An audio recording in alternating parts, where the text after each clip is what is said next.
Hello guys, ஒரு ஈஸியான mushroom தொக்கு எப்படி பண்ணலான்னு பார்த்துடலாம். அதுக்கு ஒரு 1.5 டேபிள் ஸ்பூன் போல் ஆயில் ஆட் பண்ணிவிட்டு அது கூடவே 1 டேபிள் ஸ்பூன் சோம்பு, 1 டேபிள் ஸ்பூன் கடுகு ஆட் பண்ணி அது கொஞ்சம் கலர் சேஞ்ச் ஆன அப்புறம் ஒரு வெங்காயத்தை குட்டி குட்டியாக சாப் பண்ணி அதை ஆட் பண்ணிவிட்டு கொஞ்சமாக கருவேப்பிலை போட்டுக்கலாம். இது கூடவே 1 டேபிள் ஸ்பூன் போல் இஞ்சி பூண்டு பேஸ்ட் போட்டு பச்சை வாசனை போன பிறகு 1.5 டேபிள் ஸ்பூன் போல் garam masala, 1 tablespoon chilli powder, 1/4 tablespoon மஞ்சப்பொடி போட்டுட்டு அது கூடவே இப்போ ஒரு பெரிய தக்காளியை குட்டி குட்டியாக சாப் பண்ணி வச்சுருக்கேன், அதையும் ஆட் பண்ணி அது கொஞ்சம் குழஞ்சி வந்த பிறகு தேவையான அளவு உப்பு ஆட் பண்ணி நல்லா வசக்கி விட்டுலாம். இப்போ இது கூட நம்ம குட்டி குட்டியாக சாப் பண்ணி வச்சுருக்க மஷ்ரூமை ஆட் பண்ணிடலாம். ஆட் பண்ணி தண்ணி எதுவும் ஆட் பண்ண வேணாம், மஷ்ரூமில் இருக்க தண்ணியே கரெக்டாக இருக்கும். அது கொஞ்சம் நல்ல ஒரு 5 மினிட்ஸ் போல் வேக விட்டு எடுத்தால் ஈஸியான மஷ்ரூம் தொக்கு ரெடி.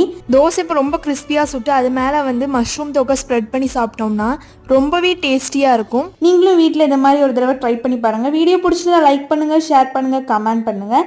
மறக்காமல் நம்ம சேனலை சப்ஸ்கிரைப் பண்ணுங்கள். Okay friends, thank you.